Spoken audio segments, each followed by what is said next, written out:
મહારાણા પ્રતાપ સંપૂર્ણ ઇતિહાસ ભાગ 2। જ્યારે પ્રતાપના પિતા ઉદયસિંહે પ્રતાપને ગાદી સોંપી ન હતી, જગમાલસિંહ ઉદયસિંહને તેની બધી રાણીઓની ભટિયાણી રાણી પ્રત્યે સૌથી વધુ પ્રેમ હતો।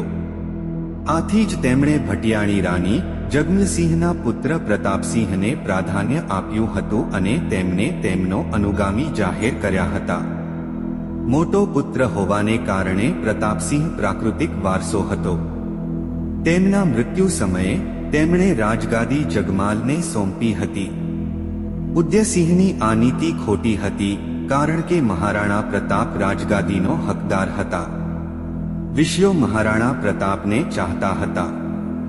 જગમાલને ગાદી મળી ત્યારે જાહેર વિરોધ અને નિરાશા ઊભી થઈ। જગમાલે રાજ્યની શાસન સંભાળતાની સાથે જ તેમણે લોકો પર અહંકાર કરવાનું શરૂ કર્યું। જગમાલ અત્યંત ડરપોક અને ભોગવિલાસ હતો। આ જોઈને પ્રતાપ જગમાલ પાસે ગયો અને સમજાવ્યું કે તારા વિષયોને ત્રાસ આપીને અસંતોષ ન રાખશો।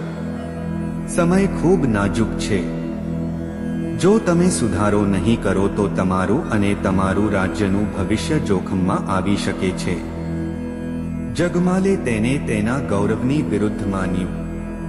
ગુસ્સે થઈને તેણે કહ્યું, તમે મારા મોટા ભાઈ છો, પણ યાદ રાખો કે તમને મને ઉપદેશ આપવાનો કોઈ અધિકાર નથી। આ સ્થાનનો રાજા હોવાથી હું તમને આજે મારા રાજ્યની હદથી આગળ વધવાની વ્યવસ્થા કરવા આદેશ આપું છું। પ્રતાપ શાંતિથી ત્યાંથી નીકળી ગયો। પ્રતાપ તેની અશ્વગ્રા પાસે ગયો અને ઘોડાની જીન સજ્જડ કરવાનો આદેશ આપ્યો।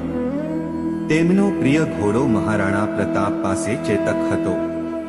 મહારાણા ઉદયસિંહના અવસાન પછી મેવાડના બધા ઉમરાવો ભેગા થયા અને મહારાણા પ્રતાપસિંહને તાજ પહેરાવવામાં આવ્યો। કુંભલગઢની ગાદી પર મહારાણા પ્રતાપનો તાજ પહેરાયો હતો।